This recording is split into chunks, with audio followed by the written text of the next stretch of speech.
नमस्कार विद्यार्थी मित्रांनो, केटेचम महाविद्यालय राज्यशास्त्र विभाग एम ए भाग 2 सेमिस्टर 3 या वर्गासाठी मी आपणा सर्वांचं स्वागत करतो.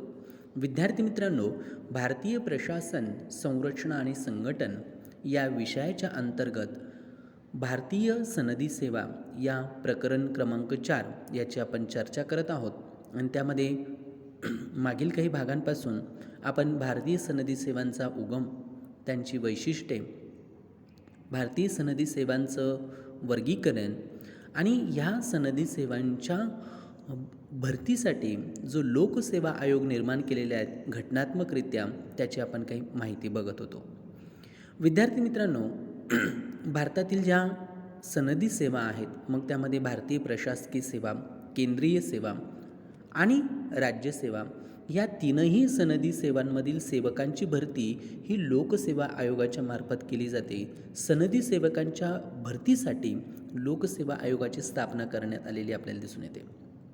खरं तर राज्याचा प्रशासनाचा उच्च दर्जा कायम राहण्यासाठी सनदी सेवांमध्ये कार्यक्षम आणि लायक व योग्य व्यक्तींची भरती होणं हे आवश्यक असतं आणि म्हणून प्रशासनाचा दर्जा हा अखेरीस प्रशासनास कार्य करणाऱ्या किंवा प्रशासन चालवणाऱ्या अधिकाऱ्यांच्या व सेवकांच्या गुणवत्तेवरच अवलंबून असतो आणि म्हणूनच सनदी सेवेतील सेवकांची भरती करताना विशेष दक्षता घ्यावी लागते.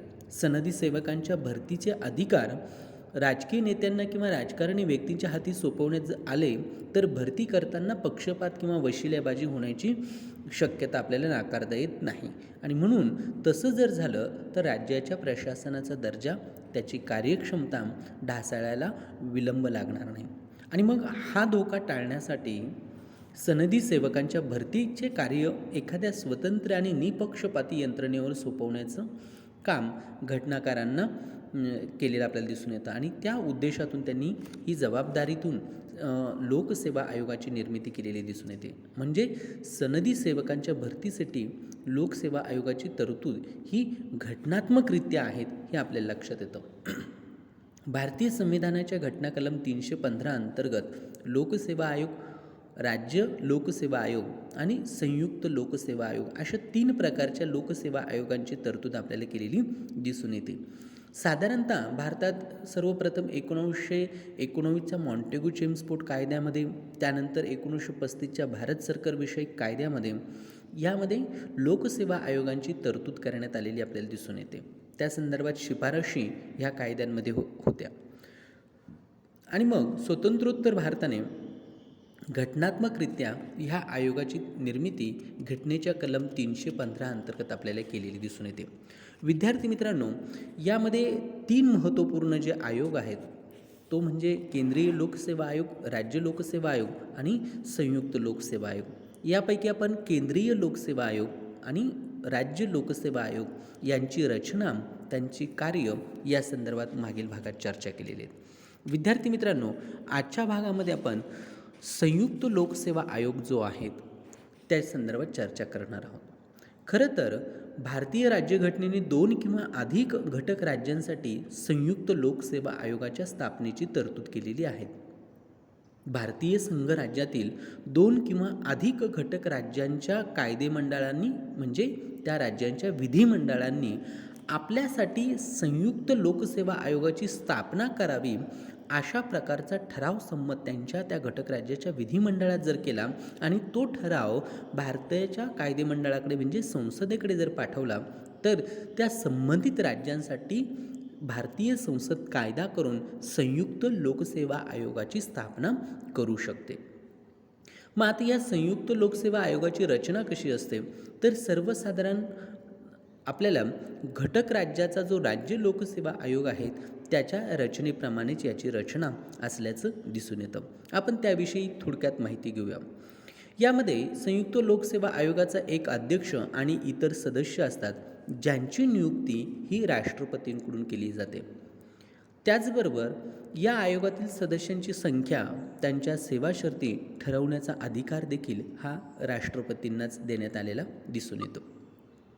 एकूणच राज्य लोकसेवा आयोग आणि संयुक्त लोकसेवा आयोग यांची रचना आपल्याला सारखी दिसते. कारण संयुक्त लोकसेवा आयोगाची रचना ही बहुतांशी राज्य लोकसेवा आयोगाच्या रचनेप्रमाणेच आहेत. म्हणजे संयुक्त लोकसेवा आयोगाच्या सदस्यांची जी पात्रता आहेत, त्यांचा जो कार्यकाल आहेत, या सर्व बाबतीमध्ये राज्य लोकसेवा आयोगाच्या सदस्यप्रमाणे त्यांच्या या सर्व सेवा शर्ती, हा कार्यकाल, ही रचना आपल्याला असल्याचं दिसून येतं. त्याचबरोबर पात्रता जर म्हटलं तर आपल्याला माहिती आहे की राज्य लोकसेवा आयोगाच्या सदस्यांना जशी पात्रता असते की केंद्र किंवा घटक राज्याच्या सेवेमध्ये त्यांनी किमान 10 वर्ष सेवा केलेली, त्यांना कार्याचा अनुभव असावा, ही एक महत्त्वपूर्ण पात्रता आपल्याला त्यामध्ये सांगता येते. कार्यकालाचं जर आपण म्हटलं तर सर्वसाधारण पदावर रुजू झाल्यापासून 6 वर्ष किंवा वयाची 62 वर्ष पूर्ण होईपर्यंत, यापैकी जी तारीख अगोदर असेल त्या तारखेपर्यंत ती व्यक्ती म्हणजे सदस्य किंवा अध्यक्ष हे त्या पदावर कार्यरत राहू शकतात. पण तत्पूर्वी त्यांना जर वाटलं की आपल्या पदाचा राजीनामा द्यायचा, तर ते आपल्या पदाचा राजीनामा हे राष्ट्रपतींकडे सुपूर्द करू शकतात. त्याचबरोबर आयोगातील सदस्यांची बडतर्फी करण्याची जी पद्धत आहे, केंद्रीय लोकसेवा आयोगाच्या सदस्यांना ज्या कारणासाठी आणि ज्या पद्धतीनं बडतर्फ केलं जातं, पदच्युत करण्यात येतं, त्याच कारणांसाठी आणि त्याच पद्धतीनं संयुक्त लोकसेवा आयोगाच्या सदस्यांना देखील बडतर्फ केलं जाऊ शकतं. म्हणजे जसं की अध्यक्ष आणि सदस्यांना गैरवर्तनाच्या कारणावरून बडतर्फ करण्याचा अधिकार हा राष्ट्रपतींना आहे. पण बडतर्फ करण्याच्या आधी त्यांची चौकशी करण्याचे आदेश राष्ट्रपती हे सर्वोच्च न्यायालयाला देऊ शकतात आणि सर्वोच्च न्यायालय संबंधित सदस्यांची किंवा अध्यक्षांची ज्यांच्यावर तो आरोप आहे त्यांची चौकशी करतं आणि आरोपात जर सिद्ध झाला तर मात्र त्यांना बडतर्फ करण्याचा अधिकार हा राष्ट्रपतींना प्राप्त होत असतो. मग संयुक्त लोकसेवा आयोगाची कार्य काय आहे ते बघणं देखील आपल्याला इथं क्रमप्राप्त ठरतं. संयुक्त लोकसेवा आयोगाची कार्य ही राज्य लोकसेवा आयोगाच्या कार्याप्रमाणेच असतात. आपण मागच्या भागामध्ये राज्य लोकसेवा आयोगाची चर्चा केलेली आहे, ती थोडक्यात आपल्याला पुन्हा एकदा बघता येऊ शकते. यामध्ये राज्य सरकारच्या सनदी सेवकांच्या नेमणुकीसाठी परीक्षा घेणं, त्याचबरोबर त्या परीक्षांचं आयोजन करणं, या स्वरूपाची कामं संयुक्त लोकसेवा आयोग आपल्याला करताना दिसून येतो. त्याचबरोबर संबंधित घटक राज्याच्या राज्यपालांनी जर त्या आयोगाकडे कोणत्याही बाबतीत सल्ला मागितला तर त्या राज्यपालांना सल्ला देणं, राज्याच्या कायदेमंडळाने कायदा करून आयोगाकडे जर काही सोपवलेली जी कार्य असतात, अतिरिक्त स्वरूपाची कार्य, तर ती कार्य पार पाडणं. त्याचबरोबर आपल्या कामासंबंधीचा वार्षिक अहवाल हा राष्ट्रपतींना त्याचबरोबर संबंधित राज्याच्या राज्यपालांना सादर करणं. कारण हा आयोग हा संसदेने तयार केलेला असतो, तो संयुक्त लोकसेवा आयोग आहे, म्हणून त्यांना एक अहवाल हा राष्ट्रपतींना द्यावा लागतो. त्याचबरोबर सनदी सेवा असतील, पदं असतील, यात भरती करण्याच्या पद्धतींच्या संबंधीच्या सर्व बाबींच्या संदर्भात ते राज्य शासनाला, राज्यपालांना ते सल्ला देऊ शकतात. सनदी सेवा आणि पदं यात नेमणूक करताना एका सेवेतून दुसऱ्या सेवेत बढती देताना, बदली देताना कोणत्या तत्त्वांचा अवलंब करावा, नेमणूक आणि बढती करताना उमेदवाराची पात्रता किंवा योग्यता कशी ठरवावी, या संदर्भात देखील ते सल्ला देऊ शकतात.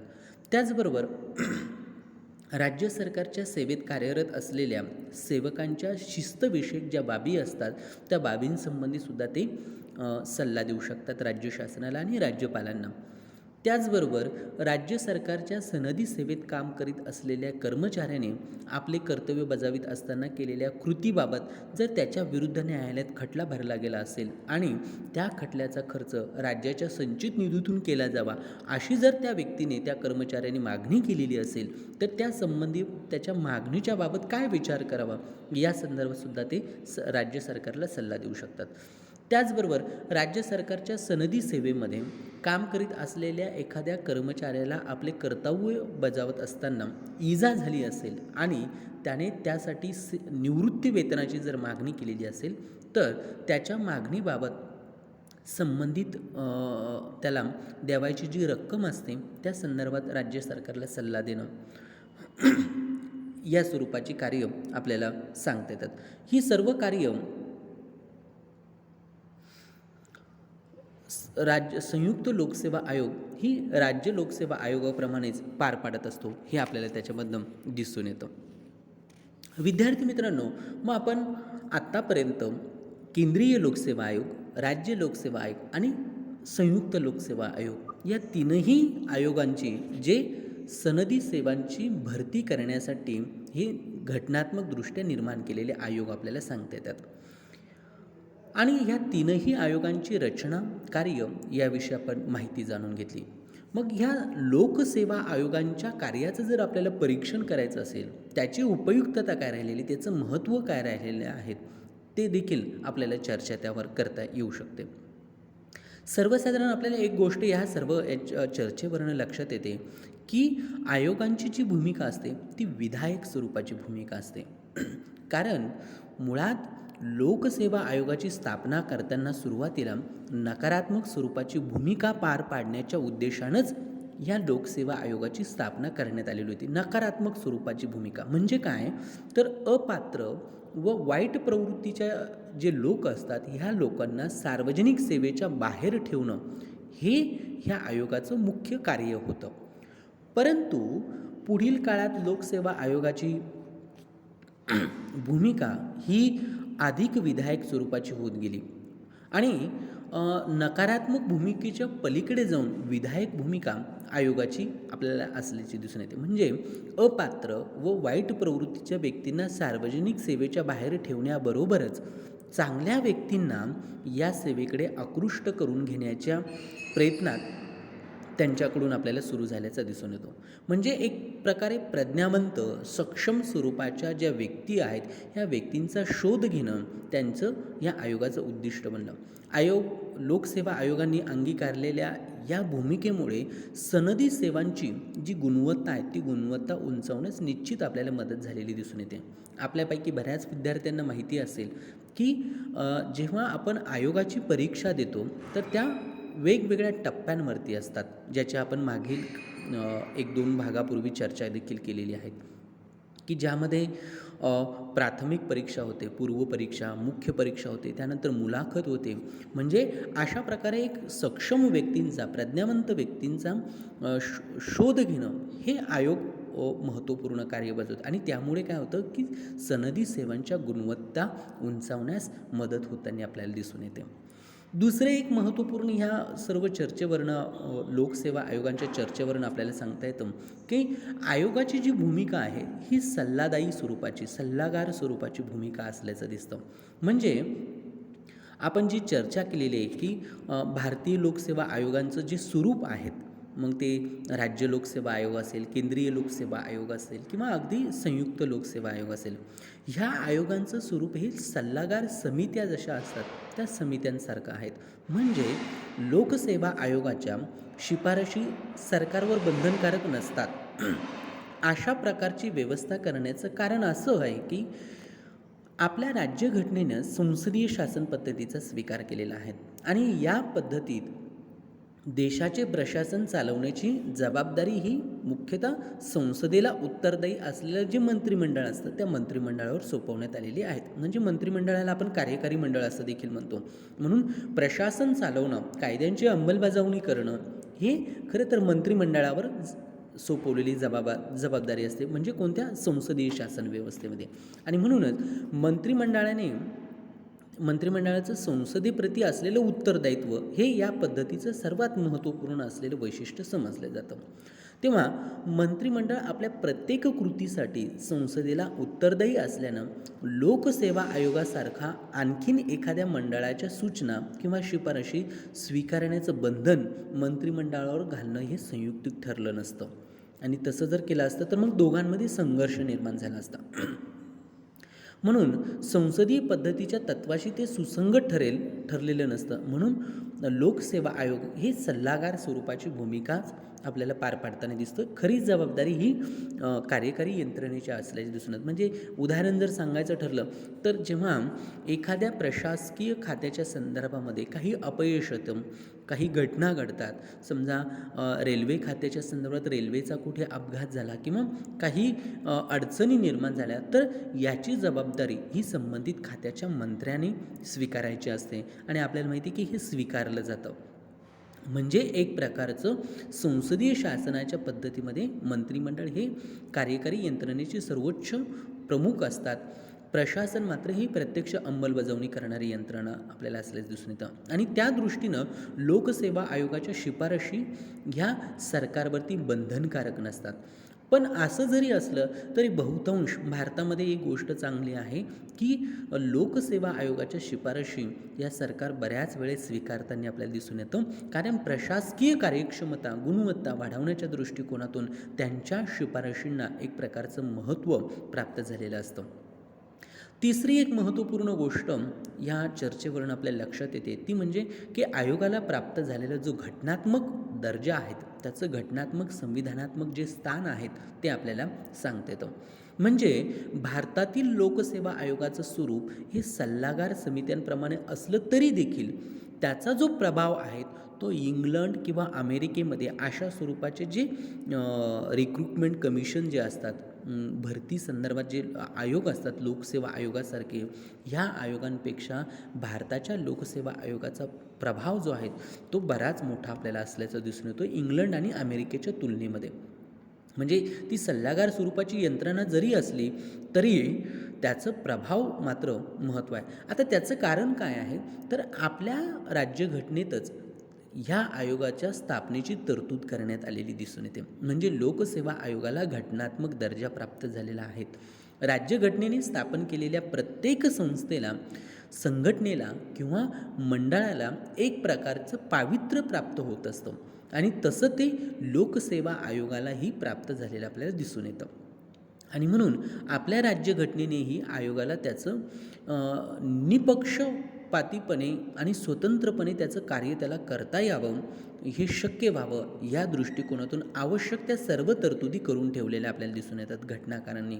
आणि त्यामुळे लोकसेवा आयोगाच्या शिफारशी सरकारवर बंधनकारक नसल्या तरी सरकार त्या सर्वसाधारणपणे मान्य करीत असल्याचं दिसून येतं. लोकसेवा आयोगाच्या कार्यपद्धतीत काही उणिवा नक्कीच आहेत, परंतु एकंदरीत पाहता त्याने आपली भूमिका लोकांच्या अपेक्षेनुसार पार पाडली आहे असं देखील आपल्याला म्हणता येऊ शकेल. विद्यार्थी मित्रांनो, कोणत्याही व्यवस्थेमध्ये जेव्हा प्रशासन हे कार्यक्षम असण्याची जेव्हा गरज असते किंवा प्रशासनाच्या कार्यक्षमतेविषयी गुणवत्तेविषयी जेव्हा आपण बोलतो तेव्हा ते प्रशासन भरती करणारी जी यंत्रणा असते ती यंत्रणा मुळात ही निपक्षपाती असली पाहिजे, ती स्वतंत्र असली पाहिजे, ती कार्यक्षम असेल तरच त्याच्या माध्यमातून प्रशासकीय सनदी सेवकांची भरती ही उच्च दर्जाची होऊ शकते. आणि भारताच्या लोकसेवा आयोगाच्या संदर्भामध्ये देखील आपल्याला ह्याच पद्धतीनं सांगता येतं. एकूणच भारतातील सनदी सेवकांच्या सनदी सेवा ज्या आहेत त्यांचं वर्गीकरण आपण बघितलं, त्यांचं वैशिष्ट्य आपण बघितले आणि ह्या सनदी सेवकांच्या भरतीचं जी यंत्रणा आहे ते म्हणजे लोकसेवा आयोग आणि त्याचे असलेले वेगवेगळे प्रकार, त्यांची रचना आणि कार्य या सर्व घटकांच्या संदर्भात आपण इथे माहिती घेतलेली आहे. पुढील भागामध्ये आपण विद्यार्थी मित्रांनो या सनदी सेवकांचे प्रशिक्षणाचं महत्त्व काय असतं, मग ते प्रशिक्षणाचे प्रकार कोणते पडतात आणि भारतामध्ये सनदी सेवकांना प्रशिक्षण देणाऱ्या यंत्रणा, संस्था कोणत्या आहेत, संघटना कोणत्या आहेत, त्याची देखील आपण माहिती पुढील भागात घेणार आहोत. तोपर्यंत आपण थांबूया. सर्वांचे धन्यवाद.